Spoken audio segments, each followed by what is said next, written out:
So let's see the question.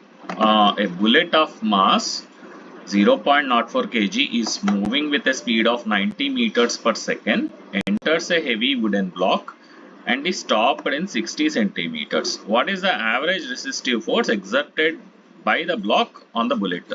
అంటే ఇక్కడ ఏమవుతుంది, ఒక బుల్లెట్ వచ్చేసి 0.04 kg మాస్ ఉంది. అది వచ్చేసి 90 మీటర్స్ పర్ సెకండ్ స్పీడ్తో వెళ్ళి ఒక పెద్ద వుడెన్ బ్లాక్ని కొడుతుంది అనమాట. కొట్టిన తర్వాత అది 60 సెంటీమీటర్స్ దూరం వెళ్ళి ఆగిపోతుంది. అంటే ఆ బ్లాక్ బుల్లెట్ ఆపడానికి కొంత రెసిస్టివ్ ఫోర్స్ని యూజ్ చేస్తుంది. ఆ రెసిస్టివ్ ఫోర్స్ ఎంతని మనం క్యాల్కులేట్ చేయాలి. దాన్ని యావరేజ్ రెసిస్టివ్ ఫోర్స్ అంటారు. యావరేజ్ రెసిస్టివ్ ఫోర్స్ ఎంతని క్యాల్కులేట్ చేయాలి మనం. So we use the equation, మామూలుగా Newton's laws of motion F is equal to mj use చేస్తాం. మాస్ వచ్చేసి 0.04 kg is the bullet mass.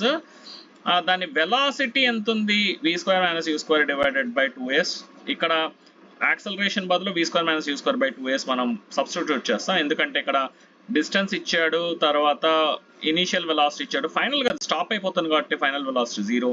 So అవన్నీ సబ్స్టిట్యూట్ చేసిన తర్వాత 0.04 0 square minus 90 square divided by 2 into 0.6. మనం 0.6 అంటే 60 సెంటీమీటర్స్ మీటర్స్లో కన్వర్ట్ చేస్తే 0.6 వచ్చేస్తుంది మనకి. సో ప్లగ్ చేస్తే -270 newtons. That is the required resistive force అనమాట. నెగిటివ్ నెంబర్ వస్తుందంటే మనకి రెసిస్టివ్ ఫోర్స్ అని దాని మీనింగ్.